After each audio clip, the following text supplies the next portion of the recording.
5 milijardi eura. Toliko danas vrijedi Bayern München. 34 titule prvaka Njemačke.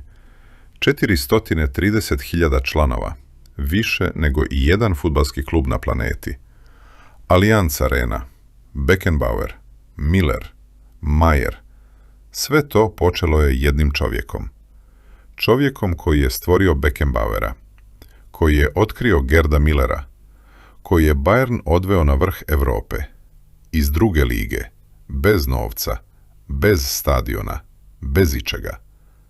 A taj čovjek, pred kraj života, stajao je u redu za socijalnu pomoć. Ovo je priča o Zlatku Čajkovskom i o cijeni genija.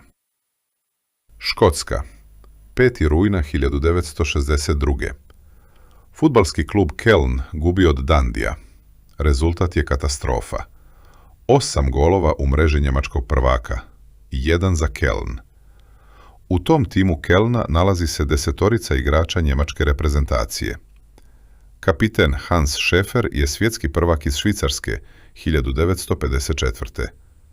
Lijevi bek Karl-Heinz Schnellinger ušao je u idealni tim svjetskog prvenstva 1962. u Čileu. Pred 24.000 gledalaca u Dundiju zvijezdana postava je rasturena 8:1. Trener Čajkovski je blijed uz out liniju. On se ne boji sramote pred navijačima. On se boji predsjednika kluba. Njegov strah je životinjski. Zato izgovara tu rečenicu. Kaže novinarima da bi mu bilo bolje da se avion srušio. To nije šala. To je krik čovjeka koji živi pod pritiskom. Ali ima jedna stvar koja se zaboravlja. Još te iste večeri Čajkovski govori novinarima nešto zlovijesno. Upire pogledom iza golmanovih leđa gdje stoji kola hitne pomoći i kaže: sve bi moglo biti drugačije da se Dundijevom golmanu slučajno nešto dogodi. Niko se nije smijao, jer Čik nije bio čovjek koji se šali kada ga boli, a te noći bolilo ga je jako. Da bismo razumjeli taj strah, moramo nazad. Moramo u Zagreb. Godina je 1923. U radničkoj porodici rađa se dječak. Zlatko. Priroda mu nije dala visinu. Izrašće samo do 164 cm. Zovu ga Čik. To na njemačkom žargonu znači opušak. Mali je, ali gori iznutra. Ima nevjerovatnu energiju, kako malo ko pamti. Drugi svjetski rat počinje. Svijet se ruši, ali fudbal se igra. Zlatko nosi dres zagrebačkog kluba Hašk. Režim je fašistički. Nezavisna država Hrvatska formira reprezentaciju. Zlatko igra 2 zvanična meča.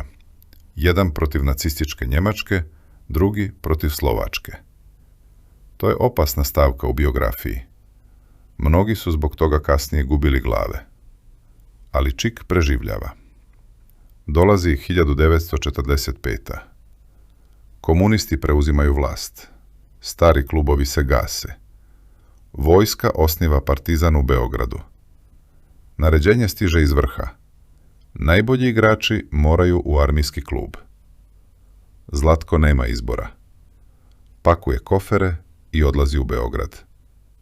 Tu nastaje porodična drama. Njegov rođeni brat Željko ostaje u Zagrebu i nastavlja karijeru u Dinamu. Zlatko postaje kapiten Partizana. 2 brata na 2 strane. To je simbol podijeljene zemlje i podijeljene porodice. U Beogradu Zlatko postaje ikona. Igra agresivno. Trči za dvojicu. Publika ga obožava. Čovjek koji je napravljen da bude u centru pažnje pronašao je svoju pozornicu. Skupit će 391 utakmicu u dresu Partizana i 97 golova iz veznog reda. Nevjerovatan učinak za igrača koji igra iza napadača. Na 2 olimpijadama uzima srebro za Jugoslaviju. Prvo u Londonu, 1948. Zatim u Helsinkiju, 1952. gdje ih u finalu zaustavlja Mađarska zlatnog doba, možda najjača generacija u historiji europskog fudbala. Igra na 2 svjetska prvenstva, u Brazilu i Švicarskoj. Postaje jedan od najboljih veznih igrača u Europi. Ali slava ne maže hljeb. U socijalizmu su svi jednaki i svi su prilično siromašni. Zlatko ima 32 godine. Njegovo tijelo je umorno. Zna da mu vrijeme ističe. Mora da naplati svoje znanje. Zakon mu konačno dozvoljava odlazak u inostranstvo. Gleda ka zapadu. Bira zemlju protiv koje je nekad igrao. Njemačka se diže iz pepela. Tamo se plaća dobro.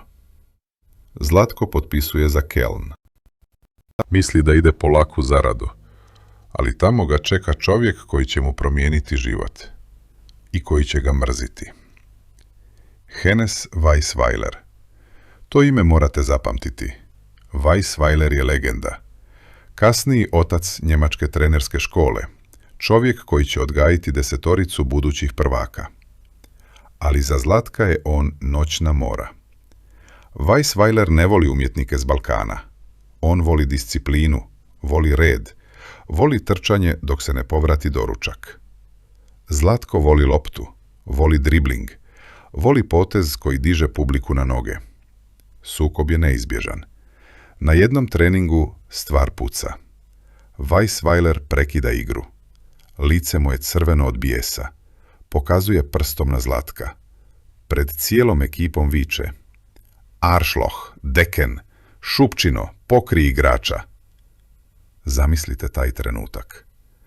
Zlatko Čajkovski je dvostruki osvajač olimpijskog srebra. Kapiten reprezentacije Jugoslavije. Čovjek koji je igrao na 2 svjetska prvenstva. A sada ga neki Njemac naziva šupkom. Pred klincima koji su tek počeli briti. Ponos mu gori. Svaki drugi igrač bi se spakovao i otišao kući prvim vozom. Ali Čik nije svaki drugi igrač. On guta uvredu, ćuti i trči. I shvata jednu važnu stvar. Ovdje talenat nije dovoljan. Moraš naučiti njihova pravila da bi ih pobijedio. Zlatko donosi odluku. Upisuje čuvenu sportsku akademiju u Kelnu. Sjeda u školsku klupu pored 20-godišnjaka. Uči njemački jezik. Uči anatomiju. Uči taktiku do sitnih detalja. Postaje opsjednut. Želi da dokaže Weisweileru da taj mali opušak zna fudbal bolje od njega. Završava karijeru igrača. Odlazi kratko u Izrael da ispeče zanat. Ali to je samo zagrijavanje. Njegov cilj je povratak na mjesto zločina. 1961. Čik se vraća u Keln, ali sada ne nosi kopačke. Nosi pištaljku. Postaje glavni trener kluba koji ga je vrijeđao. Sada on diktira tempo. Igrači ga gledaju čudno. Mali je, okrugao. Priča smiješan njemački s jakim akcentom. Ali taj mali čovjek pravi mašinu. Uvodi napadački fudbal. Nema više samo trčanja. Lopta mora da ide brzo. Uvodi slobodniji sistem igre koji Njemci dotada nisu vidjeli. Sezona 1962. je njegova osveta. Keln gazi sve pred sobom. Stižu do finala njemačkog prvenstva. Protivnik je moćni Nürnberg. 1. jula 1962. Berlin. Svi očekuju tvrdu utakmicu. Čik se samo smiješi. Njegov tim izlazi na teren kao pušten s lanca. 1 gol. 2. 3. 4. Nürnberg ne zna šta ih je snašlo. Na kraju na semaforu stoji nestvaran rezultat. 4:0 za Keln. Čajkovski je prvak Njemačke. To je šamar svim kritičarima. To je njegova lična pobjeda nad duhom Hennesa Weisweilera. Novine ga kuju u zvijezde. Svi obožavaju njegove izjave. Kada ga pitaju za loš njemački, on odgovara drsko. Nisam ja profesor njemačkog, ja sam profesor fudbala. Narod se smije. Vole tog malog, debeljuškastog Jugoslovena. Ali iza osmijeha se krije hladan račundžija. Čik zna koliko vrijedi. i želi da mu se to plati. Dolazi ključna godina, 1963. Fudbal se mijenja zauvijek. Osniva se Bundesliga. To više nije amaterski sport. To je industrija. Köln ponovo igra finale njemačkog prvenstva. Ovaj put protiv Dortmunda. Ali magija je nestala. Gube 3:1. Čik plače u slačionici. Suze mu liju niz lice. Igrači ga tješe. Misle da plače zbog poraza, ali istina je mnogo surovija. Čik plače jer zna šta slijedi. Predsjednik kluba Franz Kremer je saznao tajnu. Čik pregovara s drugim klubovima. Traži više para. Kremer je čovjek starog kova. Za njega je to izdaja. Ne zanima ga titula od prošle godine. Ne zanima ga popularnost. Poziva Čajkovskog u kancelariju. Razgovor je kratak i hladan. Ugovor se ne produžava. Šampion Njemačke dobio je otkaz. Izbačen je na ulicu. I onda, dok Čajkovski stoji na ulici bez posla, događa se nešto što će ga proganjati do kraja života. Köln bez njega u prvoj sezoni Bundeslige osvaja naslov prvaka. S novim trenerom. Bez njega. Klinci koje je on naučio da igraju fudbal, sada slave bez njega. Ovo je trenutak koji bi slomio mnoge. Svi veliki klubovi su već popunili mjesta. Bundesliga počinje za par mjeseci. Čik je ostao bez stolice kada je muzika stala. Ili se bar tako činila. U njegovoj glavi se već vrti novi plan. Dobija poziv iz Minhena. Ali ne od onog velikog kluba, Minhen 1860. Zovu ga njihovi siromašni rođaci. Zove ga Bayern. Klub koji nije primjen u Bundesligu. Klub koji igra u drugoj ligi. Nemaju stadion vrijedan tog naziva. Nemaju zvijezde. Tvrde da nemaju novca. Svaki normalan trener bi spustio slušalicu. Ko bi mijenjao šampiona Njemačke za drugoligaša? Svi misle da je to samoubistvo karijere. Ali Čajkovski pristaje na sastanak. Ne zanima ga rang takmičenja. Zanima ga samo jedna stvar. Koliko nula ima na čeku. Pakuje kofer i odlazi u jedan hotel u centru Minhena. Hotel Stachus. To nije luksuzno mjesto. To je hotel gdje se sklapaju ozbiljni poslovi. Nedjelja. Čik ne dolazi sam. Sa njim je njegova žena Radmila. Ona nije tu da se smiješi. Ona je tu da pregovara. Blagajnik kluba Willi Hoffmann sjedi nasuprot. Radmila gleda ugovor. Traže stan, traže auto. Traže bonuse za svaku pobjedu. Ali najluđi zahtjev tek dolazi. Čik traži bonus za osvajanje Europskog kupa. Hoffmann zove predsjednika Neudekera telefonom i prenosi zahtjev. Neudeker se smije. Kaže, ako on to uspije, daću mu 1.000.000 maraka. Hoffmann spušta slušalicu i s Čikom se dogovara za 100.000, 1/10 od 1.000.000. Neudeker pristaje. Misli da taj novac nikada neće morati da isplati. Potpisuju ugovor. Čik izlazi iz hotela s osmijehom. Upravo je prevario sistem. Ili je sistem prevario njega? To ćemo tek vidjeti.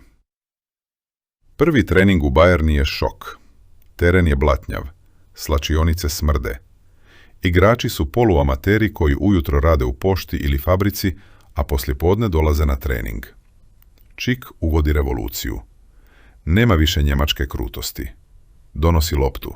Kaže, igrajte se. Pusti ih da rade šta hoće. Njemci su zbunjeni. Navikli su na naređenja. Sada moraju da misle. Čik im viče na svom lošem njemačkom. Nicht trčati kao konj. Misli kao šahista. Uvodi tehniku dribling i nešto što Njemci nisu vidjeli. Igru s osmijehom. I Bayern počinje da gazi. Pobjeđuju s 5-6 golova razlike. Postaje atrakcija u cijeloj Bavariji. Ali Čiku treba nešto više. Treba mu zvijezda. Treba mu neko ko će praviti razliku. Gleda omladince. I tamo vidi njega. Dječaka koji se zove Sepp Maier. Golman. Lud kao struja. Baca se na glavu u blato i smije se. Čik kaže, ti si moj. Onda vidi još jednog. Visok, tanak, elegantan. Franz Beckenbauer. Igra u veznom redu, ali Čik ima drugu ideju. Vidi u njemu nešto što niko drugi ne vidi. Vidi vođu. Ali Beckenbauer je mlad, mekan. Čik ga zove Bohnenstange, žerka. Kaže mu, ti si napravljen od šlaga. Moraš da očvrsneš. Tera ga da nosi kofere starijim igračima. Tera ga da čisti kopačke. To je stara škola. Ponizite da bi te uzdigao. Beckenbauer to mrzi svakog jutra. Ali Beckenbauer postaje bolji svakim tjednom. Mnogo godina kasnije, kad bude nosio zlatnu loptu i vodio reprezentaciju do naslova svjetskog prvaka, Beckenbauer će reći, bio sam još u omladinskom timu kada me je Čik prvi put poveo na trening profesionalaca. Bio je jedan od prvih koji je prepoznao moj talenat. Tim raste. Ulaze u Bundesligu 1965. To je senzacija. Drugoligaš ulazi među elitu i odmah napada vrh. Neudecker se više ne smije. Mora da isplaćuje one bonuse. Čik vozi novi Mercedes. Jede po najboljim restoranima. Postaje kralj Minhena. Ali kralj uskoro pravi grešku koja bi mogla da ga košta svega. Na trening dolazi novi dječak. Nizak je, čvrst, ogromne butine. Izgleda kao da je cijeli život dižao tegove, a ne igrao fudbal. Zove se Gerd Müller. Čik ga pogleda i napravi grimasu. Pita upravu, šta da radim s ovim malim, debelim Millerom? To su bile njegove tačne riječi. Mali, debeli Müller. Odbija da ga stavi u tim. Kaže da ne može da trči. Müller sjedi na klupi. Tužan. Zna da je bolji od svih, ali trener ga ne vidi. To traje sedmicama. Bayern počinje da gubi bodove. Napadači ne daju golove. Predsjednik Neudecker gubi strpljenje. Dolazi u slačionicu, lupa šakom o sto, viče na Čika. Stavi tog malog Müllera u igru, to je naređenje. Čik mrzi naređenja, ali voli svoj posao i voli svoj novac. Pristaje. Sljedeća utakmica. Müller ulazi u igru. Prvi dodir s loptom, okret, šut, gol. Drugi dodir, gol. Müller nije igrao fudbal. On je davao golove. To je bila njegova jedina svrha. Čik je ostao bez teksta. Upravo je shvatio da je umalo otjerao najvećeg golgetera u historiji Bundeslige. Da li se izvinuo? Naravno da ne. Čik se ne izvinjava. Samo se nasmijao i rekao, znao sam ja to. To je Čik, prevarant, genije, čovjek koji uvijek padne na noge. Shvatite koliku je grešku umalo napravio. Gerd Müller će u karijeri postići 365 golova u 427 utakmica Bundeslige. Do dana današnjeg nikomu se nije primakao. Robertu Lewandowskom, koji je dugo jurio taj rekord i završio karijeru u Bundesligi s 344 gola, nedostaje 21 gol. Rekord ostaje nedirnuti. 68 golova za reprezentaciju u 62 utakmice. Na 2 svjetskim prvenstvima bit će strelac odlučujućih golova. Beckenbauer će o njemu reći, da nije bilo njega, mi bismo i dalje živjeli u starom drvenom baraku.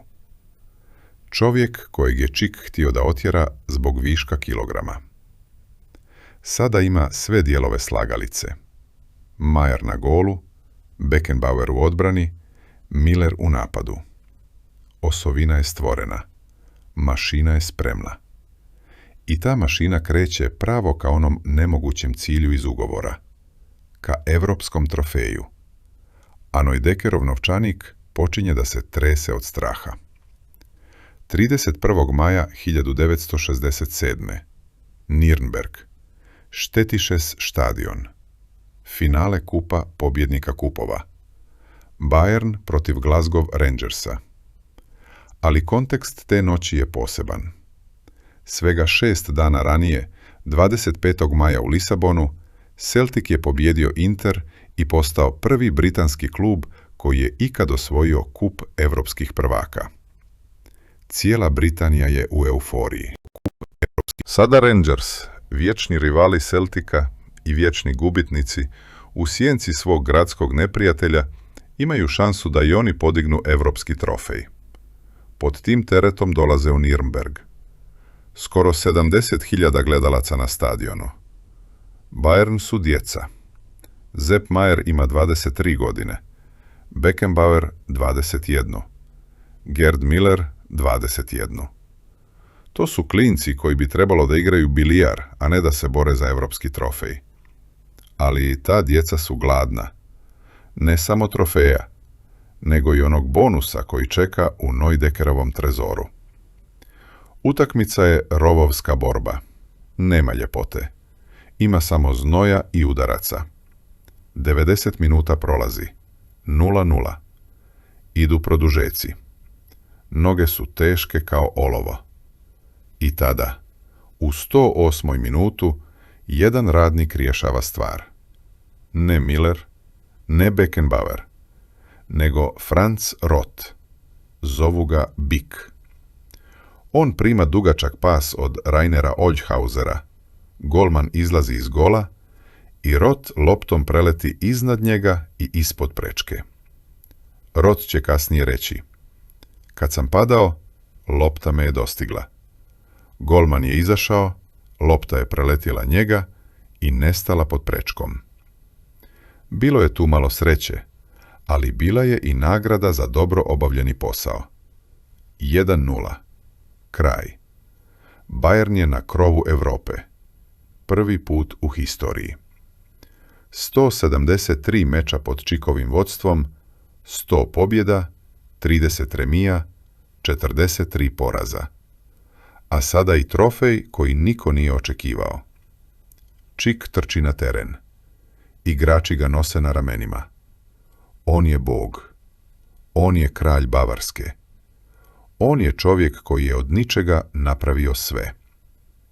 Neudeker mora da izvadi čekovnu knjižicu. 100.000 maraka ide Čiku. Onaj nemogući bonus iz hotela Štahus. Na sljedećem sjednici upravnog odbora Neudeker je viknuo pred svima: koja stoka je uopšte potpisala ovaj ugovor s trenerom? Ugovor je ugovor. Platio je. Ali Čajkovski nije samo trener. On je showman. Proslava titule je legendarna. Banket kod direktora Adidasa. Svi su u odijelima. Piju šampanjac. A Čik? Čik vidi pečenu svinjsku glavu na stolu. Ne uzima komad. Uzima cijelu glavu. Stavlja je ispred sebe. Kaže: ovo je moj lični rezervat. Jede rukama. Mast mu curi niz bradu. Direktori Adidasa su zgroženi, ali igrači se smiju. To je njihov tata. Njihov debeli, veseli tata koji im dozvoljava sve. Sepp Maier će godinama kasnije reći: Čik je bio za nas kao otac. Njegova posudovanja s igračima nisu bila duga, 10 minuta i gotovo. Uvijek je govorio jedno: uživajte u igri. Mogao je biti ozbiljan i ljutit. Znao je da te pošalje voditelju opreme s rečenicom: idi, očisti kopačke. Ali malo zatim smo već bili opet raspoloženi. On nas je obnavljao svojim temperamentom. A sin, Zlatko Čajkovski, koji je kao dijete odrastao uz oca u Minhenu, ispričat će nešto neočekivano. U to doba otac je bio više trener Bayerna nego porodični čovjek. Ne govorim to s goščinom. Jednostavno nije bio puno kod kuće. Bio je previše zauzet mladim igračima. U timu je vladala neka posebna atmosfera. Čak i u trijumfu. Čak i u slavlju. Sin ga jedva viđa. Ali u tom slavlju Niko ne vidi pukotine. Fudbal se mijenja, romantika umire. Dolazi era profesionalizma, era kompjutera, era surovog biznisa. Čikove metode počinju da izgledaju staro. Mlade zvijezde su odrasle. Beckenbauer više nije dječak koji nosi kofere. On je kajzer. On želi taktiku, želi strukturu, želi ozbiljnost. A Čik mu nudi viceve i prasetinu. Sukob generacija je neizbježan. Kao u svakoj porodici. Djeca prerastu roditelje i počnu da ih se stide. Bayern ulazi u novu sezonu kao favorit, ali igra škripi. Rezultati su promjenjivi. Atmosfera u slačionici se kvari.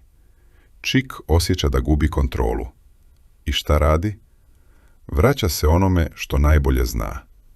Počinje da priča samo o premijama, samo o ugovorima. Ljubav prema igri polako nestaje. Ostaje samo glad za novcem. Igrači počinju da prevrću očima na Čikove šale. Na treningu se čuje šaputanje, staromodanje. Čik to osjeća i reaguje na najgori mogući način. Ne mijenja taktiku, mijenja temu. Svaki razgovor se vrti oko premija.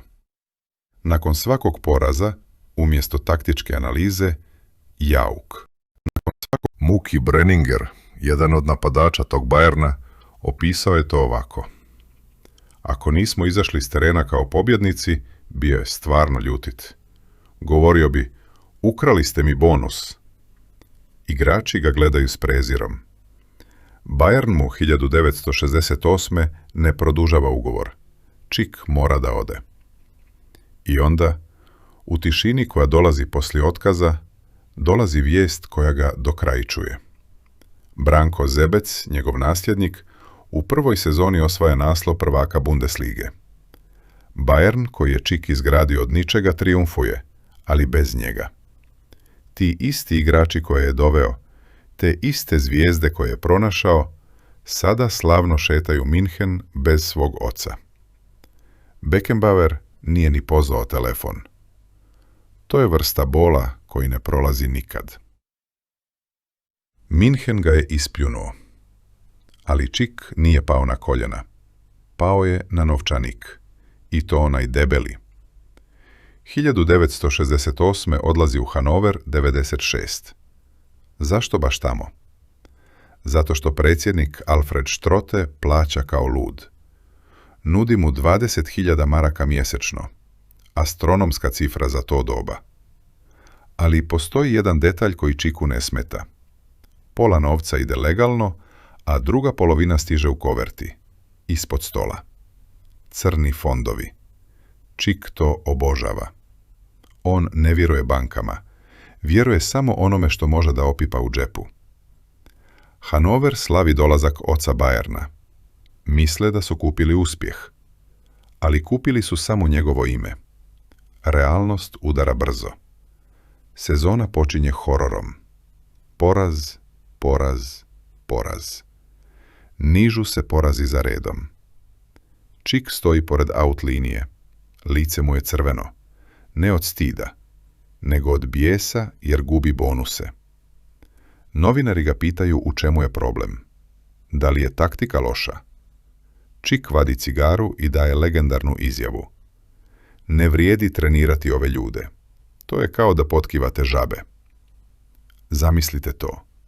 Trener naziva svoje igrače žabama. Slačionica je mrtva. Predsjednik Strotte je u panici. Dugovi rastu. Skandal s crnim fondovima izlazi na vidlo. Strotte mora da ode. Klub tone u haos. A šta radi Čik? Uzima svoju otpremninu i odlazi. Ostavlja ruševine iza sebe. Za njega je to samo posao. Sljedeća stanica je Kickers Offenbach. Mali klub u regionaligi. Izgleda kao korak unazad za čovjeka koji je s Kelnom bio prvak Njemačke, a s Bayernom prvak Europe. Ali Čik opet radi čudo. Pod njim Kickers postaju senzacija. Eliminišu Borussiju Dortmund, eliminišu Nürnberg i 29. kolovoza 1970. na Niedersachsen stadionu u Hanoveru, u finalu Kupa Njemačke, taj klub koji je sezonu počeo kao drugoligaš, a do finala je već promoviran u Bundesligu, dočekuje veliki Köln. 50.000 gledalaca. Favorit je jasan, Köln. Ali Kickers pobjeđuju 2:1. Postaju prvi tim koji je ikad osvojio Kup Njemačke kao tim s nižeg ranga. Do dana današnjeg jedini. Na stolovima u sali za banket stajali su već pripremljeni zastavičari s natpisom pobjednik Kupa 1970. FC Köln. Niko nije imao vremena da ih skloni. Čik se smijao tu cijelu noć. Vraća se tamo gdje je sve počelo, u Köln. Misli da će ga dočekati kao spasitelja, kao heroja iz 62. Ali Köln se promijenio. Fudbal se promijenio. Glavni u slačionici više nisu poslušni klinci. Glavni je Wolfgang Overath, svjetski prvak, fudbalski aristokrata, lijeva noga koja svira violinu. Overath je ozbiljan čovjek. On gleda Čika kako izvodi svoje cirkuske tačke, kako priča viceve, kako se glupira na treningu i ne smije se. Za Overatha Čik je relikt prošlosti. Javno ga napada u novinama. Kaže, ovaj čovjek nema pojma o modernom fudbalu. Kaže, on je infantilan. To je smrtna presuda za trenera. Kada zvijezda tima kaže da ste klovn, vi ste gotovi. Čik gubi autoritet. Nikoga više ne sluša. Njegove vice na treningu postaju tužne. I tada, u očaju, Čik pokazuje pravo lice. Ne priča o taktici. Vrišti na igrače posle poraza. Ali ne zato što su loše igrali, nego zato što su mu izbili novac iz džepa. Ukrali ste mi premiju, viče svjetskom prvaku u lice. Igrači ga gledaju s prezirom. Köln ga otpušta. Njemačka mu okreće leđa. Postaje lutalica. Ide ponovo u Kickers Offenbach. Ide u Nürnberg. Ide u Dinamo Zagreb. Ali magija je nestala. Svuda ostaje kratko. Svuda se svađa oko para. U Nürnbergu pravi skandal zbog sina. Zlatan Čajkovski, njegov sin, igra za mladi tim. Čik ga gura u prvi tim. Uprava kaže ne. Čik cepa ugovor i odlazi. Porodica mu je važnija od kluba. Karijera mu je u slobodnom padu. Svi misle da je kraj. Da će penziju provesti u minhenskim pivnicama pričajući stare priče. Ali sudbina ima čudan plan za njega. Jedan telefonski poziv mijenja sve. Ne zovu ga Njemci, zovu ga Grci. Grad haosa, buke i strasti. Atina. Tamo, među ruševinama antičkih bogova, Čik će pronaći posljednji trofej u karijeri. Nije to 1982. kako bi neko pomislio. To je 1977. Čik preuzima AEK usred sezone. Nalazi klub u krizi. Predsjednik je upravo smijenio prethodnog trenera. Šta Čik radi? Radi jedino što zna. Pusti igrače da igraju. Ne postavlja zidove. Ne gradi sisteme. Vrati im radost. I AEK ne gubi narednih 31 utakmicu za redom. Osvajaju duplu krunu. I prvenstvo i kup. A u polufinalima kupa, pred punim stadionom u Atini, Olympiakos, smrtni neprijatelj, pada 6:1. Navijači pale grad. Čik je ponovo bog. Nose ga na rukama kao u Minhenu 10 godina ranije. Izgleda kao da se vrijeme vratilo. Kao da je opet mlad. 1978. osvaja i naslov prvaka Grčke. Baja je kompletan. Ali Grčka je varljiva. Ljubav tamo traje kratko. Čik odlazi u Cirih. Vraća se još jednom u Atinu, januara 1982. sada opet u AEK. Pokušava da ponovi čudo. Ekipa je u trci za naslov, 1 bod iza Olympiakosa. Ali tenzije u slačionici rastu. Nakon poraza od Ofi, Pri rezultatu koji je bio 2:0 za AEK, a završio 2:3, Čik dobija otkaz. Januara 1983. usred sezone, svega 1 bod iza prvog mjesta. Bajka je gotova. Zauvijek. Vraća se u Njemačku, ali Njemačka ga više ne čeka raširenim rukama. Slijedi period koji mnogi žele da zaborave. Period poniženja. Čovjek koji je vozio najnoviji Mercedes. Čovjek koji je palio cigarete novčanicama. Sada stoji u redu. Na birovu za nezaposlene. Podnosi zahtjev za socijalnu pomoć. Novine to saznaju. Naslovi su brutalni. Legenda Bayerna prosi od države. To je udarac na ponos koji se ne zaboravlja. Ali on ne odustaje. Pokušava da se vrati kroz manje klubove. I tamo pravi grešku koja će ga obilježiti zauvijek. Miješa porodicu i posao. Njegov sin Zlatan želi da bude fudbaler. Nije loš, ali nije Franz Beckenbauer. Čik to ne vidi. On vidi svoga sina. Vidi svoju krv. Počinje da ga gura u prvi tim. Uprava kluba kaže ne. Čik poludi. Postavlja ultimatum. Ili igra moj sin, ili ja odlazim. Uprava bira. Čik odlazi. Cepa ugovor pred svima. Bira sina umjesto karijere. To je plemenito. Ali u svijetu profesionalnog fudbala to je samoubistvo. Više ga niko ne shvata ozbiljno. Postaje onaj čudni starac koji priča o prošlosti, koji se svađa s konobarima, koji živi od stare slave. Godine prolaze. Telefon prestaje da zvoni. Stadioni su puni, ali Čik više nije na klupi.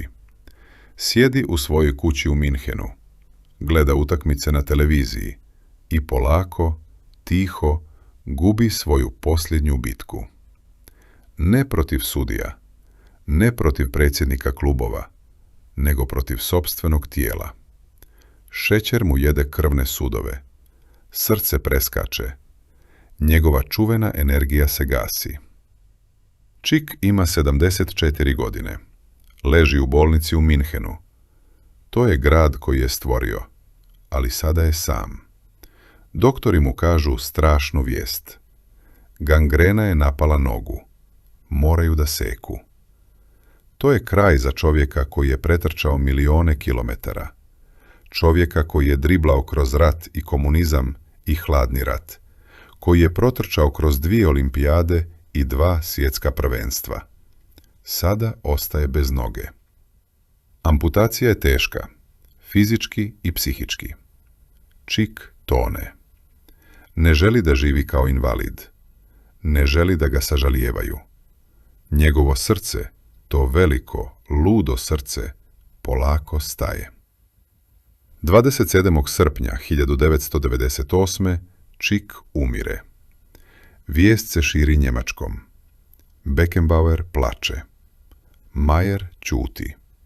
Miller ne vjeruje. Otišao je njihov tata. Otišao je čovjek koji ih je napravio. Ne samo igračima, nego i ljudima. Sahrana je posljednji paradoks njegovog života. Rođen je u Zagrebu, postao je bog u Minhenu. A gdje je sahranjen? U Beogradu. Urna s njegovim pepelom putuje na novo groblje. Tamo, u aleji zaslužnih građana, Zlatko Čajkovski nalazi mir. Zašto Beograd? Možda zato što je tamo bio najsrećniji. Možda zato što je tamo bio kapiten. Ili možda zato što je bio Jugosloven do samog kraja. Čovjek koji je nosio zastave 3 zemalja, a nije se uklapao ni u jednu. Danas Bayern Minhen vrijedi 5 milijardi eura. 34 titule prvaka Njemačke. 430.000 članova kluba. Više nego i jedan fudbalski klub na planeti. Kada danas uđete na Allianz Arenu u Minhenu, vidite sjaj. vidite milijune, vidite fudbalsku imperiju. Na zidovima vise portreti. Beckenbauer, Miller, Mayer. Čajkovskog nema. Ni statue, ni spomen ploče. Samo jedno ime na kamenu u Beogradu. I jedna priča koja počinje i završava na istom paradoksu. Čovjek koji je izgradio imperiju vrijednu 5 milijardi eura, umro je tražeći socijalnu pomoć od države. 173 meča, 100 pobjeda, 3 trofeja i jedan zaborav koji ne zaslužuje. Sve to počelo je jednog nedjeljinog jutra na prvom spratu hotela Štahus u Minhenu, gdje je jedan mali, debeli Jugosloven s lošim njemačkim sjeo nasuprot tihe uprave i zatražio bonus za nešto što je, kako su oni mislili, bilo apsolutno nemoguće. Zlatko Čajkovski nije bio savršen. Bio je pohlepan. Bio je težak. Bio je ponekad nepodnošljiv. Ali bez njega Bayern bi bio samo još jedan prosječan klub. Bez njega historija fudbala bila bi drugačija. On je bio vatra koja je zapalila svijet. I kao svaka vatra, na kraju je izgorio. Ostao je samo pepeo. I sjećanje. I onaj smiješni nadimak. Čik. Opušak. Mali, ali vreo. Bayern danas vrijedi 5 milijardi eura. A čovjek koji je sve to počeo, sahranjen je daleko od Allianz Arene. Bez statue. Bez ploče. Vjerojatno negdje odozgo još uvijek jede pečeno prase i traži da mu plate bonus. Allianz Arena prima 75.000 gledalaca. Svako sjedište je prodano godinu unaprijed. Čekaonice za sezonske karte duže su od 10 godina. Kada Bayern osvaja titulu, a osvaja je često, ulice Minhena mirišu na pivo i vatrometinu do zore. To je ritual. To je tradicija. To je kultura koja je nastala negdje. Negdje i od nekoga. Ali na zidovima Allianz Arene nema jednog lica. Nema ni ploče. Nema ni retka. Kao da je ta tradicija pala s neba. Beckenbauer je dobio statu ispred Allianz Arene. Miller je dobio statu.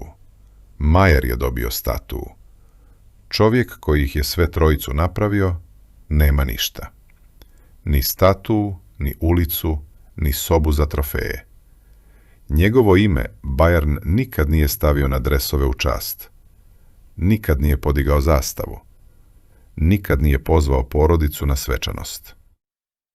34 titule prvaka Njemačke, 5 milijardi eura vrijednosti, 430.000 članova, više nego i jedan fudbalski klub na planeti. I jedan čovjek bez kojeg taj broj nema smisla. Sahranjen u Beogradu, bez spomen ploče u Minhenu. To nije tragedija. To je nešto surovije. To je sistem koji zna tačno šta radi. Zlatko Čajkovski nije zaboravljen slučajno. On je zaboravljen metodično. Jer sjećanje na njega bi postavilo neugodna pitanja. Pitanja o tome ko je zapravo izgradio Bayern. Pitanja o tome šta Bayern duguje jednom malom, debelom Jugoslovenu s lošim njemačkim. A ta pitanja su za 5 milijardi eura vrijedan klub neprijatna. Lakše je ne sjećati se. Postoji jedna stvar u ovoj priči koja ne ide iz glave. Beckenbauer je umro u januaru 2024. u 87. godini. Cijela Njemačka je stala. Bayern je spustio zastave na pola kopja. Bundesliga je odgodila kolo. Kancelar je objavio saopštenje. Sahrana je bila državna ceremonija. Beckenbauer je dobio sve što jedan fudbaler može da dobije. A čovjek koji je Beckenbauera napravio, dobio je kratku vijest u crnoj hronici. Beckenbauer je to znao. Rekao je jednom davno. Bio je jedan od prvih koji je prepoznao moj talenat. To je tačno. Ali prepoznati talenat i biti prepoznat za to prepoznavanje, to su dvije različite stvari. Beckenbauer je živio u prvoj kategoriji. Čajkovski je živio u drugoj. Hajde da razumijemo kako je to uopšte moguće. Kako čovjek koji je izgradio Bayern od drugoligaša do prvaka Europe nestaje iz historije tog kluba? Nije to nesreća. Nije to zaboravnost. To je logika institucija. Institucije ne vole osnivače. Osnivači su haotični. Osnivači su skupi. Osnivači postavljaju zahtjeve. Osnivači sjede za stolom i kažu: dao sam vam sve ovo, sad ni platite. Bayern je od Čajkovskog naučio šta želi da bude, a onda je zaposlilo ljude koji su to radili disciplinovanije, jeftinije, bez ovih scena s pečenom svinjom na banketu. Branko Zebec je bio ti. Tihi, disciplinovani, efikasni Zebec, koji je u prvoj sezoni bez čika uzeo naslov prvaka. Bayern je shvatio poruku: genijalnost je korisna dok ne postane skupa. Kad postane skupa, zamijeni je sistemom. I tu leži centralni paradoks Zlatka Čajkovskog. On nije bio žrtva zle namjere. Bio je žrtva sopstvenog uspjeha. Svaki trofej koji je podigao povećavao je vrijednost kluba. Svaka zvijezda koju je napravio smanjivala je njegovu važnost. Beckenbauer, Miller, Mayer. Kad su postali Beckenbauer, Miller i Mayer, više im nije trebao čovjek koji je od njih napravio Beckenbauera, Millera i Mayera. Gerd Müller je 365 golova postigao u Bundesligi. Rekord koji stoji do danas. Robert Lewandowski je proveo cijelu karijeru u Bundesligi. Borio se protiv tog rekorda, stigao do 344 i ostao 21 gol kratko. Miller je otišao u mirovinu 1979. Rekord mu nije dirnuli 45 godina. A Čajkovski ga je htio otjerati jer mu se činio debelim. Zamislite alternativnu historiju. Čajkovski odbija Neudekerovo naređenje. Miller ne igra. Miller odlazi. Bayern nema golgetera. Bez golgetera nema trofeja. Bez trofeja nema kapitala. Bez kapitala nema Allianz Arene. Bez Allianz Arene nema 5 milijardi. Sve to visi na jednoj rečenici predsjednika koji je lupao šakom o sto i na jednom treneru koji je u posljednji trenutak progutao ponos i pristao. Ali to je privatna priča.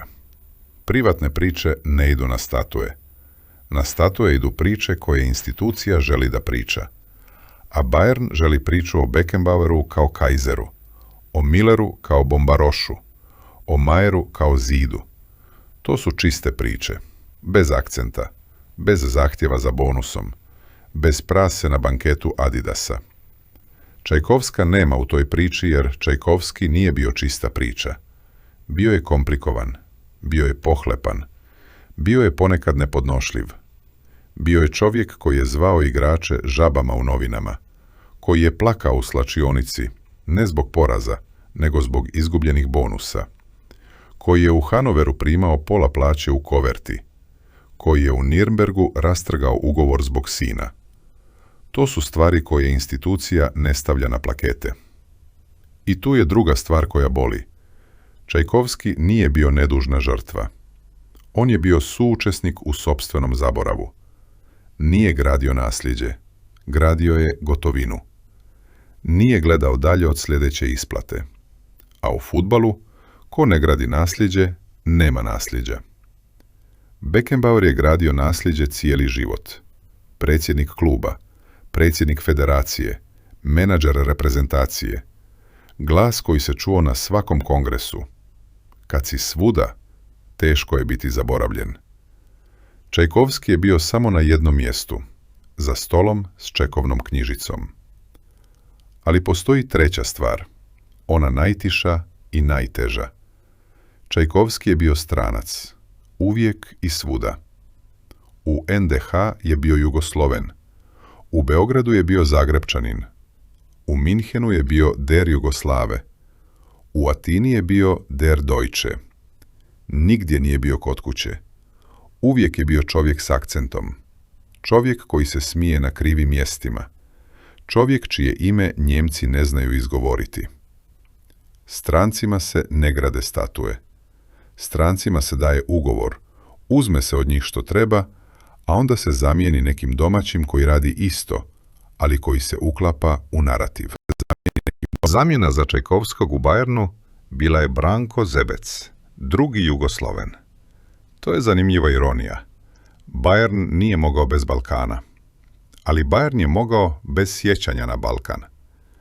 1965. Bayern ulazi u Bundesligu. To je Čajkovskova godina. On je to napravio. Uzeo drugoligaša i odveo ga na vrh. Sezona 1967. prvi europski trofej u historiji kluba. Čajkovski je to napravio. Postavio je temelje. Pronašao je igračke. Naučio ih je da igraju. A 1968. odlazi. Bez ceremonijalnog rastanka. Bez zahvalnosti. Sa otpremninom koja ga je trebala učutkati. Učutkala ga je na kratko. Onda je otišao dalje. U Hanover, u Offenbach, u Köln, u Nürnberg, u Zagreb, u Atinu. Svuda je ostavljao trag. Svuda je pravio senzacije. I svuda se svađao za novac. U Offenbachu 1970. napravio je možda najluđi rezultat u historiji Kupa Njemačke. Klub iz regionalne lige, koji je sezonu počeo bez Bundeslige, do finala je već promoviran. I onda pobjedio veliki Köln 2:1. Na stolovima u sali za banket stajali su već pripremljeni zastavičari s natpisom Pobjednik kupa 1970. FC Köln. Niko ih nije imao vremena skloniti. To je Čajkovski. Čovjek koji pobjeđuje kada svi misle da je gotov. U Atini 1977. preuzima AEK usred sezone i ne gubi 31 utakmicu za redom. Dupla kruna. Olimpijakos pada 6:1. Grad gori. Čajkovski je ponovo bog. A onda opet isti kraj. Otkaz. Odlazak. I tiha cesta prema zaboravu.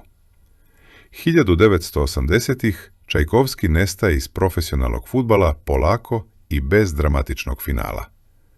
Ne gubi veliku utakmicu. Ne pravi veliki skandal. Jednostavno prestaju ga zvati. Telefon se rijetko oglašava. A kada se oglasi, to su mali klubovi, male ponude, male priče. Čovjek koji je pregovarao o bonusu za osvajanje Europe, sada se bori za normalnu plaću. Minhenske pivnice ga poznaju. Tu on sjedi. Tu priča stare priče. Tu se smije glasno. Naručuje pivo, naručuje meso, govori o Beckenbaueru kao o svome djetetu. Jer je Beckenbauer u nekom smislu bio njegovo dijete. Beckenbauer to ne negira. Ali Beckenbauer ne dolazi u te pivnice. To je priroda stvari. Učenici nadrastu učitelje. Djeca ostave roditelje. To je red. Ali taj red ima svoju cijenu. I tu cijenu plaća onaj koji je ostao na originalnom mjestu. Onaj koji nije evoluirao zajedno s institucijom. Čajkovski nije evoluirao. Ostao je isti onaj čik iz Zagreba. Energičan, bučan, pohlepan i iskren. U sport koji je postajao sve tiši, sve hladniji, sve korporativniji, on je nosio buku i toplinu balkanske kuhinje. I sistem ga je, tiho, bez formalnog progona, isključio. Šećer mu jede tijelo. Liječnici mu govore da mora pažljivije. On naručuje još pivo. To je čik. Čovjek koji je živio intenzivno ne zna kako da živi umjereno. 1997. je u bolnici. 74 godine. Gangrena. amputacija noge. Za čovjeka koji je pretrčao stadione na 4 kontinenta, to je posebna vrsta kazne. Umire 27. srpnja 1998. Minhenske novine objavljuju vijest na nekoliko redaka. Beckenbauer daje kratku izjavu. Bayern München ne objavljuje nikakav poseban komemorativni program. Urna s pepelom putuje u Beograd, na novo groblje, u aleju zaslužnih građana. Tamo, između heroja koji su živjeli i umrli za jednu zastavu, leži čovjek koji je živio za sve zastave i nije se uklapao ni u jednu. Zagreb ga rodi, Partizan ga napravi, Köln ga ispeče, Bayern ga iznese na vrh Europe, a Beograd ga sahrani. To je cijeli geografija jednog života. Postoje stvari koje Zlatko Čajkovski nije napravio, a mogao je. Nije pisao knjige, nije davao duge intervjue o taktici, nije gradio akademije, nije ostavljao sistematizovano znanje za sobom. Sve što je znao, nosio je u glavi i u rukama. I kad je otišao, to znanje je otišlo s njim. Kleppe Reisinger, jedan od igrača kasnih godina Čajkovskog u manjim klubovima, rekao je novinarima: mogao si sat vremena da ga slušaš o fudbalu i nikad se ne bi dosadio. Znao je sve. Vidio je svaku liniju na terenu. Ali nije to nikad zapisao.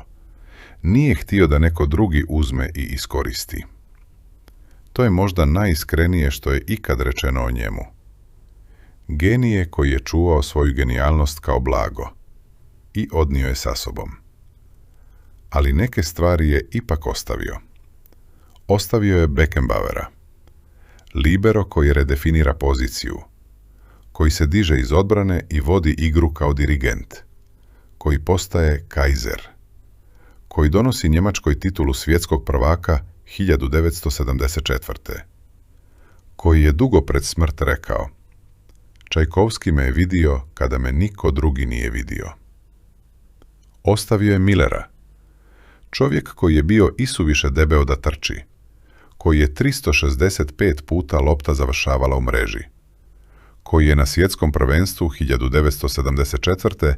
postigao odlučujući gol u finalu, koji je ostavio rekord koji ni danas nitko nije srušio. Ostavio je Mayera, golman koji se baca u blato i smije se, koji postaje jedan od najboljih golmana u historiji Bundeslige, koji govori o Čajkovskom kao o ocu. Ostavio je Bayern. Ne onaj Bayern koji sada vrijedi 5 milijardi, nego Bayern koji je mogao postati Bayern vrijedan 5 milijardi. Postavio je temelje, odabrao je materijal, pokazao je smjer. Sve ostalo je bila samo izgradnja po planu koji je on nacrtao. A u toj izgradnji nije bio pozvan. Ni kao savjetnik, ni kao počasni gost, ni kao ime na zidu. Postoji jedan podatak koji nije teško provjeriti. Bayern München ima muzej kluba u Allianz Areni. Sadrži 100 eksponata, dresove, trofeje, fotografije, zvučne zapise. Zove se Erlebniswelt, svijet iskustva. Košta 11,50 € za ulaz. Svake godine prođe kroz njega preko 500.000 posjetitelja. Čajkovski zauzima u tom muzeju onoliko mjesta koliko zauzima jedna mala fotografija u jednoj maloj vitrini. Bez posebnog opisa. Bez posebne sobe. Bez posebnog trofeja s njegovim imenom. Kup pobjednika kupova iz 1967. koji je on donio stoji u vitrine. Na natpisu piše ko je igrao, ko je dao gol. Trener nije posebno istaknut. Za usporedbu, u tom muzeju postoji cijela soba posvećena Beckenbaueru. Postoji posebna instalacija o Milleru. Postoje ekrani koji prikazuju intervjue s Mayerom. To nije slučajnost. To je odluka. Neko je sjeo i odlučio kome dati sobu, a kome dati policu. I Čajkovskog su stavili na policu. Sepp Maier je u jednom intervjuu rekao: bez Čika Bayern ne bi bio to što jest danas. I to je ostalo, kao rečenica u intervjuu. Ne na plaketi, ne na zidu. Fudbalski klubovi su posebne institucije. Oni pričaju priče o sebi, ali te priče uvijek služe sadašnjosti. Bayern danas prodaje mit o kontinuitetu, o tradiciji, o veličini. U tom mitu mora biti jasna linija, od malih početaka do najvećeg kluba u Njemačkoj. Ali ta linija mora biti čista, mora biti heroična, mora biti prodavajna. Čajkovski u tu liniju ne ulazi čisto. On je bio i velik i kompliciran. Bio je i genije i pohlepan. Bio je i vizionar i karikatura. U marketingu takvi ljudi su problem. Probleme se izbacuje iz narativa. I tu dolazimo do onog što je možda najtužnije. Ne to što ga Bayern nije nagradio. Ne to što je umro siromašan. Ne to što je sahranjen daleko od Minhena. Najtužnije je to što su ga odbacili isti alati kojima je on radio. Čajkovski nije bio čovjek sistema. Bio je čovjek intuicije. Čovjek koji gleda igrača i vidi u njemu nešto što statistike ne vide. Koji griješi naglas. Koji se pogriješi i priznaje. Koji ide na banket i jede svinjsku glavu rukama jer mu je ukusna i ne zanima ga što direktori Adidasa gledaju. On je živio autentično. Čak i kad je to autentično bilo nepodnošljivo. A Bayern se pretvorio u stroj koji autentičnost pretvara u branding. Koji genijalnost pretvara u sadržaj za Instagram. Koji historiju pakuje u 11 eura i 50 centi ulaznice. U tom stroju nema mjesta za Čika. Jer Čik se ne da upakovati. Ali 34 titule prvaka Njemačke su tu. I 5 milijardi eura su tu. I Beckenbauer, Miller, Maier su tu. Jer je Čajkovski bio tu prvi. Nekad u 70-ima, u razgovoru koji je prenijela jedna manja novina, ime nije poznato, godina nije sigurna, Čajkovski je rekao nešto što se može shvatiti tek sad, iz ove distance. Ja sam uvijek tražio više nego što mi je bilo ponuđeno. To je moja priroda i to je moja greška. Ali bez te greške ne bih bio ja. Nije tražio oprost. Nije tražio razumijevanje. Samo je postavio činjenicu. Čajkovski je bio čovjek koji je tražio previše, a dao još više. I to nesrazmjerno traženje i davanje definiralo je svaki klub koji je dotakao, svaki ugovor koji je potpisao, svaki trofej koji je podigao. U hotelu Štahus 1963. kada je sjedio nasuprot blagajniku Hofmanu i tražio bonus za osvajanje Europe, on nije bio pohlepan. Bio je prorok. Jer je znao, u onom malom stomaku punom energije i strasti, da će to zapravo napraviti. Da Miller može, da Maier može, da Beckenbauer može. Da su to djeca koja samo čekaju da neko u njih povjeruje. A Miller 3,5 godine kasnije daje gol u 108. minuti finala Kupa pobjednika kupova. Bayern je prvak Europe. Hofman mora da izvadi čekovnu knjižicu. 100.000 maraka. Neudecker je na sjednici vikao: koja stoka je potpisala ovaj ugovor? Ta stoka je bila jedina koja je znala šta potpisuje. 100.000 maraka. Jedna noć u hotelu Štahus. I jedan klub koji danas vrijedi 5 milijardi. To je povrat na investiciju koji niko nikad nije izračunao. Jer niko nikad nije imao razloga da to izračuna u korist Čajkovskog. Allianz Arena stoji. Bayern igra. Tradicija se prenosi. A u Beogradu, na Novom groblju, u aleji zaslužnih građana, jedan mali, debeli Jugosloven s lošim njemačkim spava mirno. Bez statue, bez ploče, bez sobe u muzeju za 11 eura i 50 centi. Samo s jednim nadimkom urezanim u kamen. Čik. Opušak. Maleni. ali goreo je dugo i toplo, i svako ko se primakao osjetio je toplinu. Samo mu nisu zahvalili za nju.